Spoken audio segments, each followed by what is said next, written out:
Գիտեիք, որ նախքան Աստված որևէ մեկին հզոր կերպով օգտագործի, այդ մարդը պետք է անցնի փորձությունների միջով, որոնք ձևավորում եւ վերափոխում են նրան։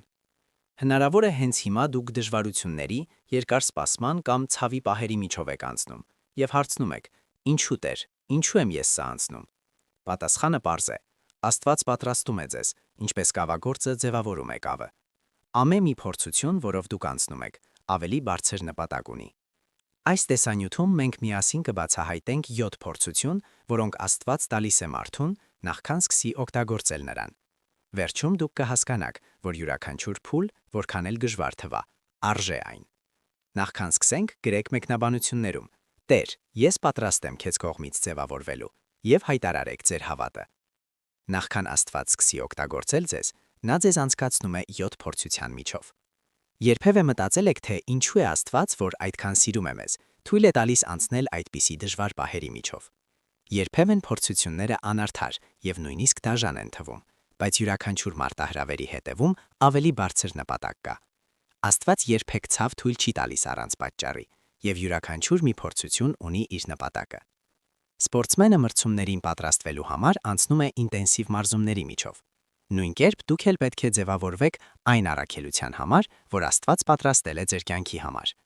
Այս գործընթացում կարճ ճանապարհներ չկան։ Հիշեք, Աստվածաշնչի մեծագույն կերպարները բոլորն էլ անցել են փորձությունների միջով, նախքան Աստված սկսել է օգտագործել նրանց։ Աբրահամը, Հովսեփը, Մովսեսը, Դավիթը եւ նույնիսկ առաքյալ Պողոսը։ Ամեն մի փորձություն հնարավորություն է աճելու համար։ Երբ բախվում ենք դժվարությունների, մենք կոչված ենք ավելի շատ վստահել Աստծուն եւ ավելի քիչ մեզ վրա։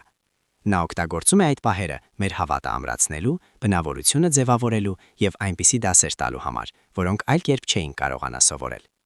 Ուստի մի ընկալեք փորձությունները որպես լքվածության նշան, այլ որպես Աստծո հոգատարության ապացույց։ Աստված ավելի մոտ է, քան կարծում եք, եւ յուրաքանչյուր փորձություն նոր մակարդակ է հավատի եւ հասունության։ Եթե հիմա դժվար ժամանակ եք անցնում, խորը շունչ քաշեք եւ վստահեք, Աստված պատրաստում է ձեզ ինչ-որ ավելի մեծ բանի համար։ Երկրորդ, կավը կավագործի ձեռքերում։ Երբ Աստված սկսում է ձեզ ձևավորել, պատկերացրեք մի պահ, որ դուք պարզապես կավի մի կտոր եք։ Ինքն իրենով կավը անձև է, բայց կավագործի ձեռքերում այն ձևավորվում է եզակի բանի։ Հենց այդպես է Աստված աշխատում մեզ հետ։ Ձևավորման գործընթացը հազվադեպ է հարմարավետ լինում։ Կավագործը սեղմում է, ձգում, սեղմում, երբեմն էլ սկսում է ամենին զրոյից։ Բայց այս ամենը անհրաժեշտ է, որպեսզի կավը ընդունի այն ձևը, որ մտադիր է եղել կավագործը։ Նույն կերպ Աստված օգտագործում է դժվար իրավիճակները մեր բնավորությունը ձևավորելու եւ մեզ զարմանալի բանի համար պատրաստելու համար։ Աստվածաշնչում մարգարե Երեմիան տարվեց կավագործի տուն եւ լսեց Աստծո խոսքերը. Ինչպես կավը կավագործի ձեռքում, այնպես էլ դուք իմ ձեռքում եք։ Երեմիա 18:6։ Աստված կատարյալ ծրագիր ունի ձեր կյանքի համար, բայց որպեսզի այն կատարվի, դուք պետք է պատրաստ լինեք նրա կողմից ձևավորվել։ Որքան հաճախ ենք մենք դիմադրում։ Եթե այսօր ճնշում կամ ցավ եք զգում, հիշեք, դուք լավագույն կավագործի ձեռքերում եք։ Նա տեսնում է պոտենցիալ այնտեղ, որտեղ ոչ ոք չի տեսնում, եւ աշխատում է ձեզ վերածել գլուխգործոցի։ Վստահեք գործընթացին, որովհետև Աստված չի սխալվում։ Այնինչ հիմա ցավ է թվում, շուտով կդառնա նպատակ եւ գեղեցկություն։ Երրորդ, առաջին փորձություն, համբերության փորձություն։ Համբերության փորձությունը անկասկած ամենադժվարներից մեկն է։ Սպասելը հեշտ չէ, հատկապես երբ ամբողջ սրտով ինչ-որ բան ենք ուզում, լինի դա Աստծո խոստումը, պատասխանը, թե հրաշքը։ Այս սպասման ընթացքում հաճախ հոգնում եւ հուսահատվում ենք։ Աբրահամը դրա դասական օրինակն է։ Նա ստացավ խոստում, որ կդառնա մեծ ազգի հայր, բայց ստիպված եղավ սպասել 25 տարի, որպեսզի այդ խոստումը կատարվի։ Այդ ընթացքում նա կարող էր հանձնվել կամ կասկածել, բայց ընտրեց վստահությունը։ Նրա համբերությունը առաջնորդվեց կատարյալ ժամանակին։ Ինչպես հողագործը ցանում է սերմը եւ սպասում, մինչև այն բուսի, մենք էլ պետք է սովորենք սպասել Աստծո ժամանակին։ Մինչ մենք սպասում ենք, նա աշխատում է մեզ մեջ, ամրացնելով մեր հավատը, ձևավորելով բնավորությունը եւ սովորեցնելով անկեղծորեն կախված լինել նրանից։ Սաղմոս 26:14-ում ասվում է. Հույսդ դիր Տիրոջ վրա, համարձակ եղիր, եւ թող քո սիրտը զորանա, հույսդ դիր Տիրոջ վրա։ Սա նշանակում է, որ սպասման ժամանակը կորած ժամանակ չէ։ Հենց լռության մեջ է Աստված անում մեր ամենակարևոր փոփոխությունները։ Եթե այսօր ինչ-որ բանի եք սպասում, իմացեք, Աստված չի մոռացել ձեզ մասին։ Նրա խոստումը մնում է ուժի մեջ, եւ երբ ժամանակը գա, նա կկատարի այն։ Մի հուսահատվեք, որովհետև Աստված պարգևատրում է նրանց, ովքեր հավատով են սպասում։ Գրեք մեկնաբանություններում. Տեր, ես վստահում եմ քո ժամանակին եւ հայտարարեք ձեր հավատը։ 4. Համբերության փորձության օրինակ։ Աբրահամ։ Աբրահամը հայտնի է որպես հավատի հայր, սակայն նրա ճանապարհը լի էր մարտահրավերներով եւ երկար սպասումով։ Երբ Աստված խոստացավ, որ նա կդառնա մեծ ազգի հայր, Աբրահամն արդեն ծեր էր, իսկ նրա կինը Սառան անպտուղ էր, իրավիճակն անհնարին էր թվում։ 25 տարի շարունակ Աբրահամը կառչած մնաց Աստծո խոստումից, նույնիսկ երբ ամեն ինչ հակառակն էր ասում։ Նա չտեսավ անմիջական կատարում, բայց ընտրեց վստահել Աստծո հավատարմությանը։ Քանի անգամ մեր կյանքում մենք զգում ենք, որ Աստծո խոստումները չափազանց երկար են կատարվում։ Սպասումը ստիպում է մեզ կասկածել, հարցեր տալ, երբեմն էլ ուզենալ հանձնվել։ Բայց հենց այդ ժամանակ է Աստված աշխատում մեր մեջ, ամրացնելով հավատը եւ սովորեցնելով ամբողջովին կախված լինել նրանից։ Աբրահամը մեզ սովորեցնում է, որ Աստված կատարում է իր խոստումները, բայց իր ժամանակին, ոչ թե մեր ժամանակին։ Եբրայ 10:23-ում ասվում է. Հաստատ պահենք մեր հույսի հայտարարությունը, որովհետև խոստացողը հավատարիմ է։ Անկախ նրանից, թե որքան ժամանակ կանցնի, Աստծո խոստումը չի խաբի։ Հայտարարեք. Ես համառ եմ լինելու եւ գիտեմ, որ Աստծուց լավագույնը դեռ առջևում է։ 5. Խոնարհության փորձություն։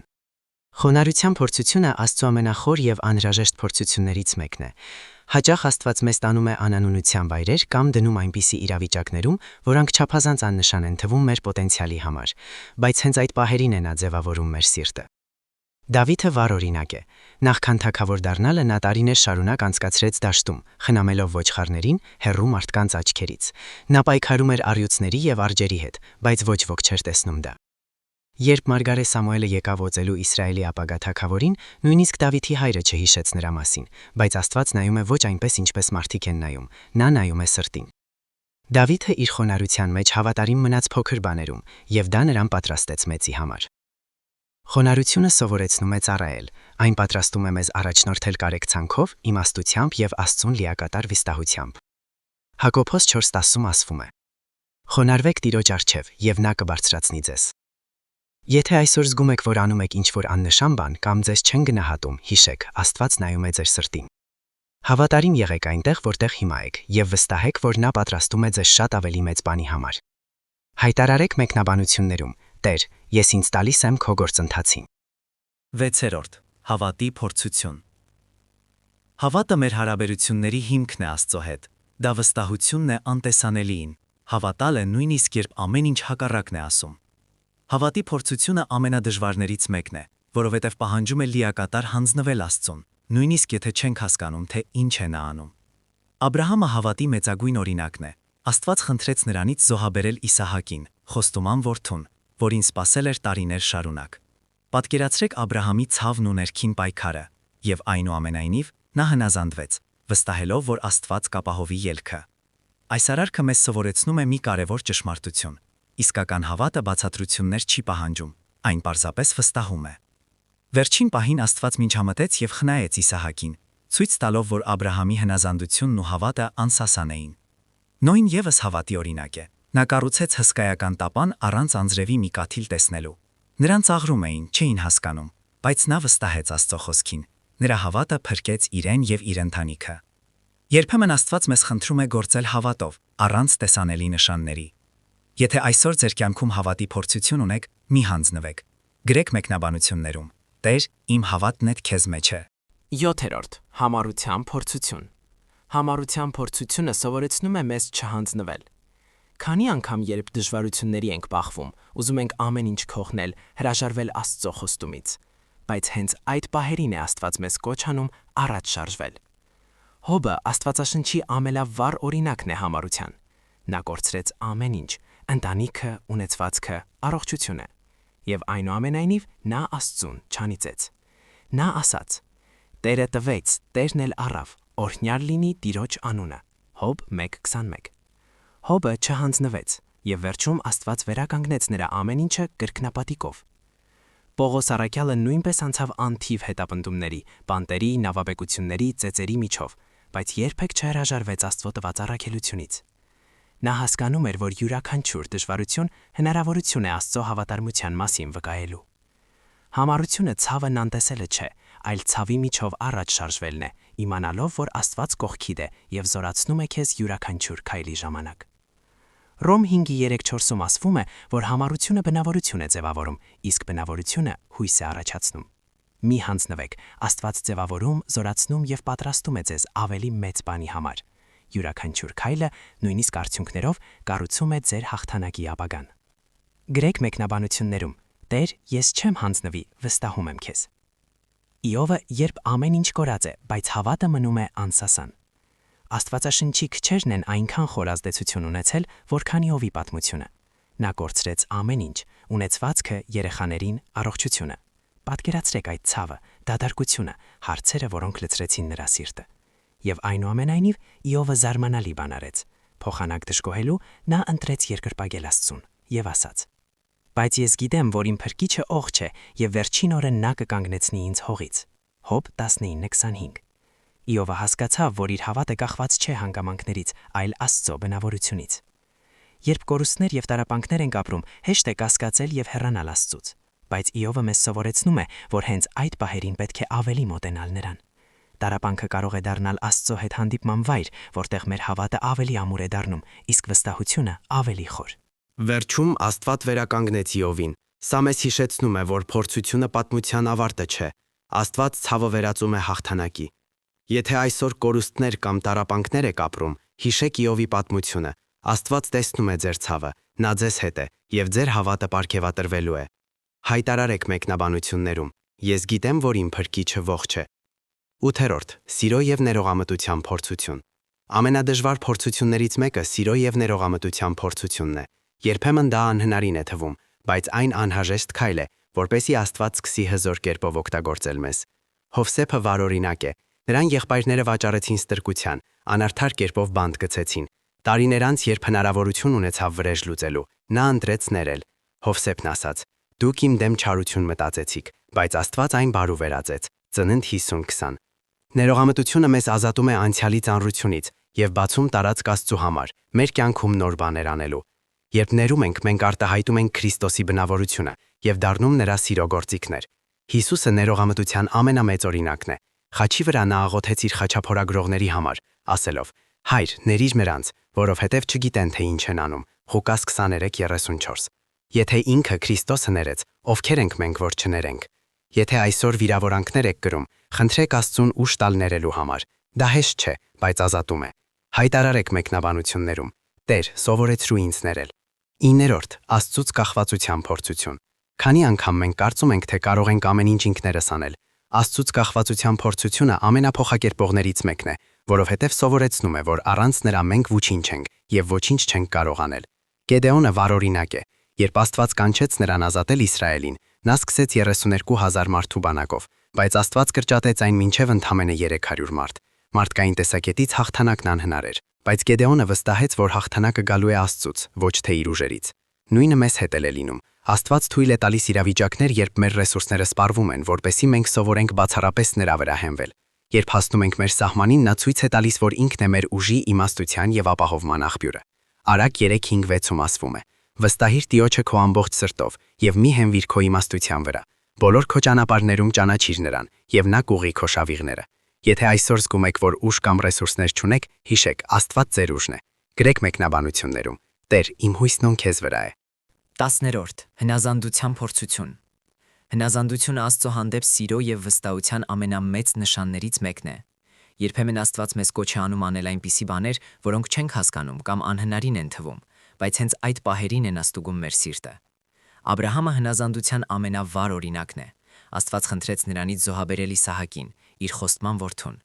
Պատկերացրեք Աբրահամի ցավն ու ներքին պայքարը։ Եվ այնուամենայնիվ նա վստահեց եւ հնազանդվեց, հավատալով, որ Աստծո մոտ ավելի բարձր ծրագիր կա։